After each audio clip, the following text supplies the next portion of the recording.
everybody, this is Dina with the Rhode Island Wave, and I am here with Dick Shappy at Dick Shappy's Vintage Auto Sales. Dick Shappy, the man himself, is here. We're here because he was featured last night on American Pickers, which is a national show on the History Channel. Mm-hmm. Was that fun? Yeah, it was. I enjoyed it. I really did. You had a good time? Oh, yeah. So tell me a little bit about yourself. What do I know about me? What do I want to know about you? Now, you from Rhode Island? Yes, I was born in Rhode Island, 1945. Oh, you're giving all the secrets away. Yeah, well, I think they made a mistake. They claim I'm 80 years old, and I don't. You don't feel 80, I'm sure, I don't. right? I certainly don't feel 80. No. But, so when did you get the car bug?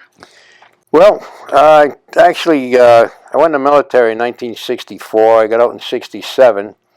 And I was out a couple of years. About 1969, I bought a 1939 Pontiac and used it as my everyday car, and really got the bug from there. And then from there, I've had many. Now, did you restore that car? No, I didn't. It was just I kept it as is. I paid $100 for it. It was a daily driver because that's what all I could afford in those days, and. I drove it. I drove it till I couldn't run anymore. I mean, I ran that thing into the ground. But I used to get a lot of attention with it. And I really liked the old feel of it. Then I got into the first real antique I bought was a 1930 Model A Ford. Oh, okay. A two-door, and that was my first antique. And that's a car that I actually took to car shows and got into the car hobby, car lifestyle. It's actually more than a hobby. It's a lifestyle. It's definitely a lifestyle. Definitely. Yeah. Now, you did research and you figured out how to get all the parts and. Well, yeah. Once you're playing with these things, they're always, they need to be fixed all the time, and that's a big part of it, is finding the parts. If you can't find them, you have to make them. Oh, okay. And we've done a lot of that through the years. And like I say.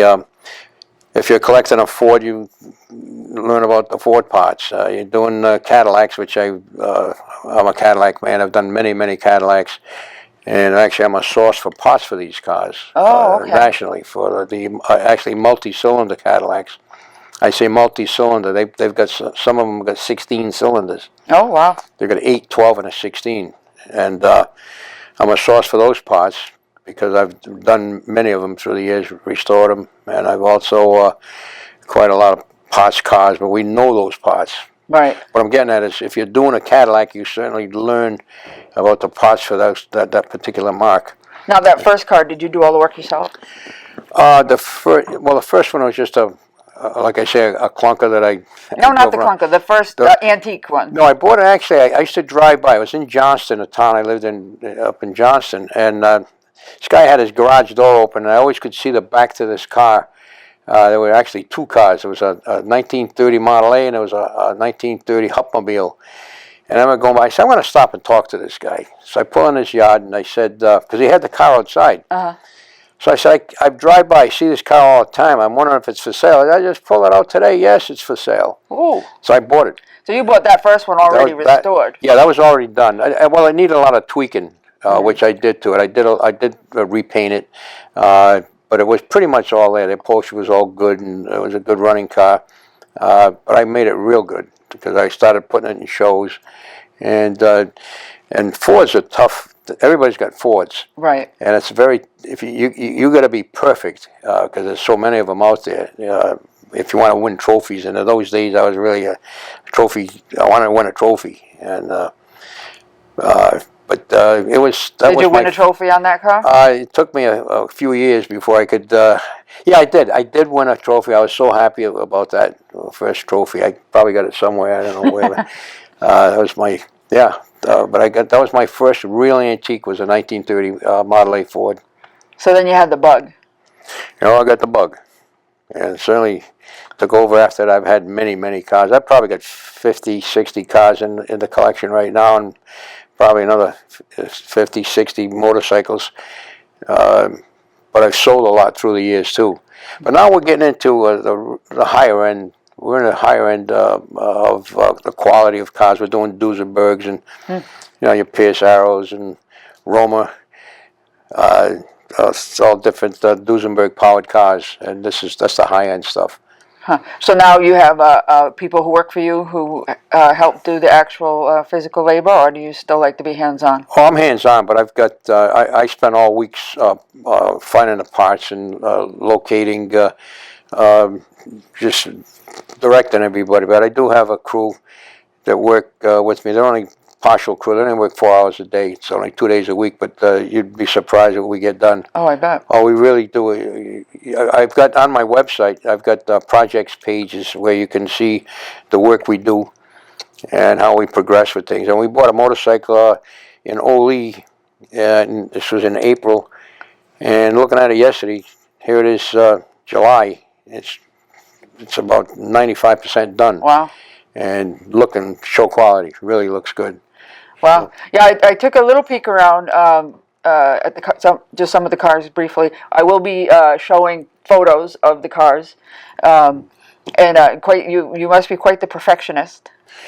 Well, we like to think we're getting good at it. I mean, we do shows, and with the quality of the cars we have right now, a lot of people, the trophy people, see me show up and with my cars, they go, oh, darn, Shappy's they settle for second. Yeah, it's the trophy thing. A lot of times I'll do a show right now and let somebody else take the trophy home. Aw. Well, give them a little bit of incentive to be there. A lot of times they say, "You don't want a trophy, do you?" I said, "No, you can judge the car. I'd like to know, Right. see how your judging is, but no, I'll wave the trophy." Well, that's kind. Yeah, I've done that. Do that a lot.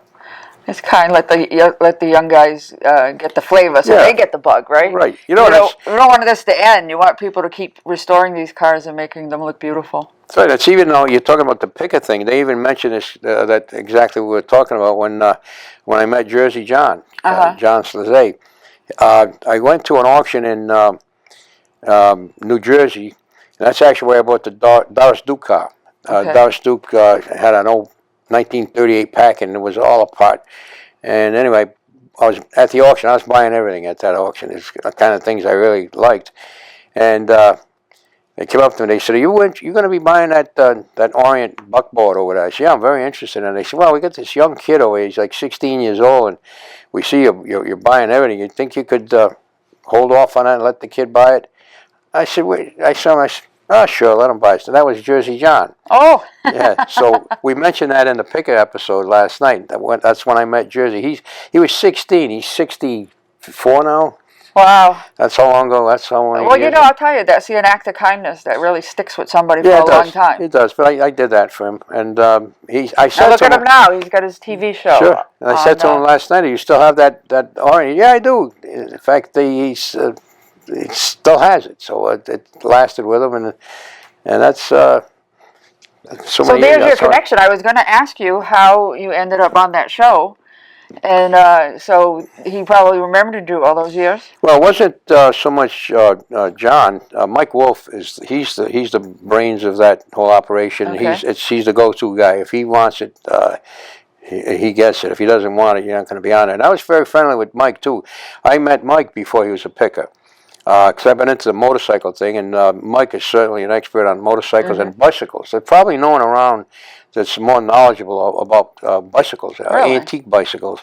And when I met him, he wasn't even doing the pickers yet, and he came to Ole, Pennsylvania, and he had a Flying Merkel motorcycle, and which I was really was getting into that brand of motorcycle at the time, and he came in with one and offered it for sale, and it was about $30,000, and that was the first big sale he ever made, and he claims that first $30,000 got him going from there, progressed from there, and he's done very well for himself right now. He's got a major collection right now, major collection. In fact, I just sold him on that episode a Flying Merkel, 1915. Wow. That I had picked up in Las Vegas. So you travel all around the country. Yeah, we do. Yeah. Always adding to the collection. Yeah, we do. I do a lot of auctions, a lot of shows, all over the country. We do Florida, Vegas, California, Iowa, this Davenport. Right this week, the big show is in Wasion, Ohio. I didn't make it there this year. I wanted to, but I got so much going on. I just, and my mobility isn't as good as it used to be. I can't walk around like I used to. That's all right. I'm slowing down a little bit, but I'm still very active. And I got people around me that. Yeah, I saw a whole staff of whippersnappers here. Oh yeah, I got some good quality help. I really do. It's wonderful. Got some real quality help here, so they make it a lot easier. But we're still getting around. I'm thinking about doing this Davenport, Iowa meet, which is in 2 weeks, and I'd like to do that. And I'm going to probably make it happen.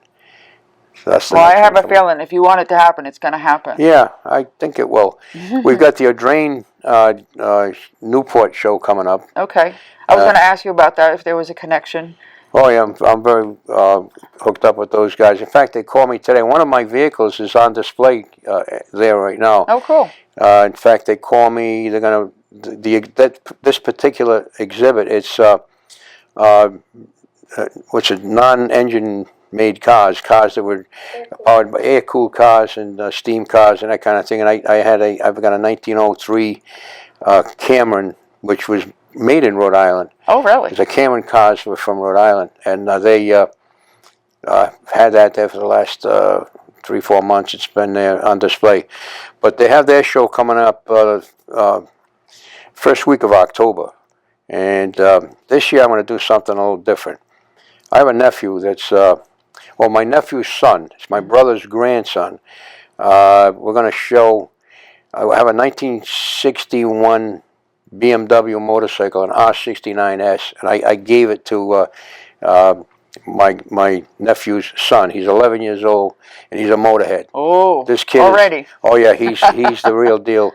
And there's a program that Adrain is very involved in. It's called the Young Timers section, and Jay Leno is really, really good with these kids with that particular thing. And I'm going to actually Jay grabbed my my nephew's son last year at the Adrain and told him, "You got to come to my place in Burbank." And they really, really emphasizing to get these young people involved in the hobby and the lifestyle. And this kid is certainly, he's going to be, when I'm not around anymore, this kid is going to be continuing on, hopefully, the legacy of my collection.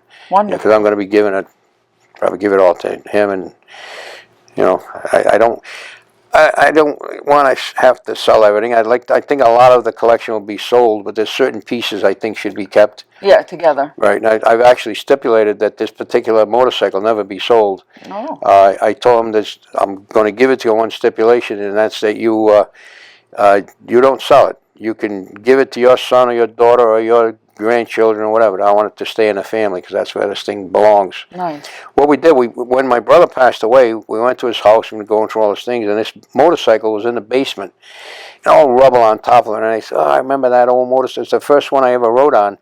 I was 15 years old. My brother Bob bought it down at Providence Cycle on Broad Street in Providence, and where he used to work, by the way. He was a mechanic down there, and I remember riding on that thing on the back of it, and that was his motorcycle for years. That was his best bike. But the thing, through the years, it really was a mess. All debris on top of it. I sent it out. I had it restored to 100% perfection. It's better now than it probably was the day it was made. Wow. And I think we put 60, 70,000 in it. I don't know how much, but it can get a little expensive. Oh, it gets very expensive. The guy that did it up in New Hampshire, Kent, he really did a great job. And so that's there. And that's what we're going to enter. That's going to be our entry this year at the Adrain.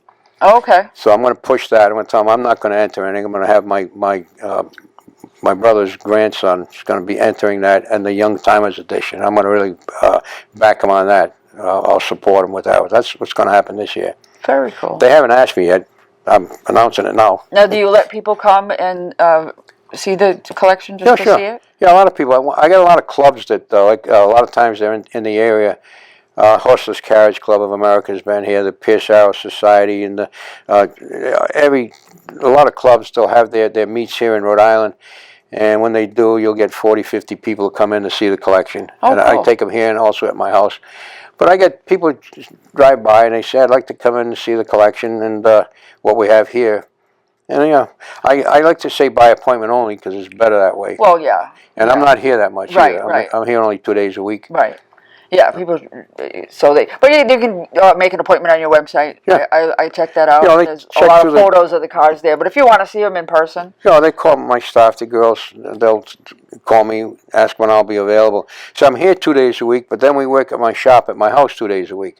right? So it's not like I'm only working 2 days a week. We're actually 4 days a week active, and the rest of the week just chasing parts or being on the phone and talking to people, lining everything up. Oh, wonderful. So And so thank you. Congratulations on being on American Pickers and all your awards for your cars. And thank you for being a Rhode Island legend. thank you. I didn't It was know I was very a nice Rhode to Island meet- legend, but very nice to meet you. thank you.